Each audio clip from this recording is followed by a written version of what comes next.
Greetings. I am Ken Coughlan, Christian apologist and religion instructor at St. Paul's Lutheran School in Glen Burnie, Maryland. This is the fourth of these book reviews that I've done here for Lutheran Core, but I've been asked to do something a little bit different this time. You see, recently I've actually finally published 3 books of my own, and so I've been asked to introduce them to you one at a time. So maybe we can call this more of a book introduction as opposed to a book review, but hopefully there's still something here that you will find helpful. So a Barna study a few years back asked people who rejected the Christian faith why. What was their biggest barrier? And by far, both millennials and Gen Z gave the same answer. They couldn't bring themselves to reconcile the idea of a loving God with all the evil and suffering in the world. But even though, let's face it, there's been a lot written about this subject, right? When I went digging through the resources, I was left with a couple of impressions.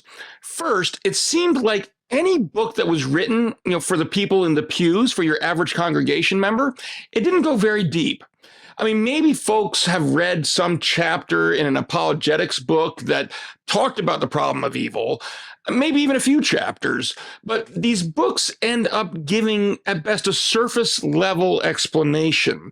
So when folks come across really dedicated non-believers, they don't have the deeper answers that they were hoping for. On the flip side, though, when I did find a book that gives more thorough explanations, it seems like it's written for, expert theologians or seminary students, and it just goes over the head of the average congregation member and the average reader. So the typical congregation member ends up without any resources, or at least any written resources to turn to. That's why I wrote Understanding Evil from a Christian Perspective. I try to strike that balance between depth and accessibility. And the title says it all. This isn't just a book about answering the philosophical questions that atheists often raise about evil and God. It does include that. Those answers are in here, but it's more of an all-encompassing dive into how we as Christians should view evil and suffering. So let me give you a quick walkthrough so you can see what I mean. All right, chapter 1 is called The Emotional versus Intellectual Problem of Evil. Look, before we start talking to someone about how God relates to evil and suffering, we need to first understand why that person is asking the question. Are they a skeptic who has some genuine intellectual questions that they want to hash out? Well, if so, then we're going to answer the question one way. But what if they're a person in pain who just suffered some enormous tragedy? If we don't get this figured out from the get-go, then we might end up giving the right answer to the wrong question. Chapter 1 talks all about the unique comfort that Jesus has to offer for people who are going through that kind of emotional trauma that pain and suffering can bring. Chapter 2 defines what evil is. Before we answer the question of whether the Christian idea of God is incompatible with the existence of evil, we first need to define our terms, right? And we need to know what we're talking about. So this chapter explains, for example, the difference between natural evil and moral evil. It explains Augustine's definition of evil as a privation of good. It goes into Hannah Arendt's notion of the banality of evil. And it finally answers the biblical question, did God create evil? If evil is a thing and God created all things, does that mean God created evil? Chapters 3 and 4 kind of lay out the affirmative Christian case. So this walks us through the moral argument for the existence of God and how that argument kind of removes the sting from the atheist's objection. Not only do I show here how God gives a satisfactory explanation for where moral values and moral duties can come from, but also how the moment a skeptic says there's too much evil in the world, they've actually admitted that God exists, whether they realize that or not.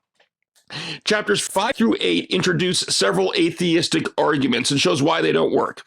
I mean, we're going to dive into attempts by Plato, Kant, and Aristotle to kind of ground morality in something other than God's character. We'll show how Sam Harris's recent attempt to explain morality without God, it really is the same old utilitarianism as Jeremy Bentham and John Stuart Mill, and suffers from all the same age-old problems. We're going to look at arguments from evil that are raised by David Hume, J.L. Mackie, William Rowe, and Paul Draper, and the role of Christian defenses and theodicies in offering up answers. Now, embedded in these chapters is an answer to the question of whether free will conflicts with God's sovereignty, and how Martin Luther's understanding of the bondage of the will relates to free will theodicies. Now, chapters 9 and 10 offer answers to some of the biggest questions that press on the hearts of Christians and skeptics alike. Why would a loving God send people to hell? And where did evil come from?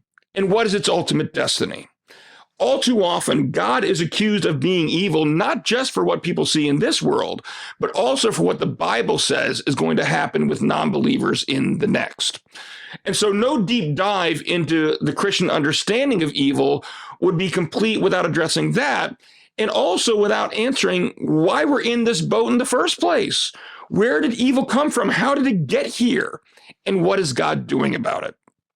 Finally, chapter 11 is a launching pad. All right, we need to take these answers out into a skeptical world and respond to the misrepresentations and the challenges that are routinely raised against our faith. So the book closes with a series of real-life scenarios that the reader can use to practice applying what they've learned and know how to bring that new knowledge into actual conversations. All right, each chapter also ends with reflection questions to help with group study and to help reinforce the main points that we've covered. The so-called problem of evil isn't something the church can ignore. If we don't talk to our congregations about it, you can bet that the skeptical world will. Understanding evil from a Christian perspective is intended for audiences from high school age and up. Now, I do cover a few of the chapters in here with my middle school students, but some of the more philosophical content is really best left more to older readers. The book is available on Amazon.com, and you can find a direct link for it on my website, kencoughlan.org.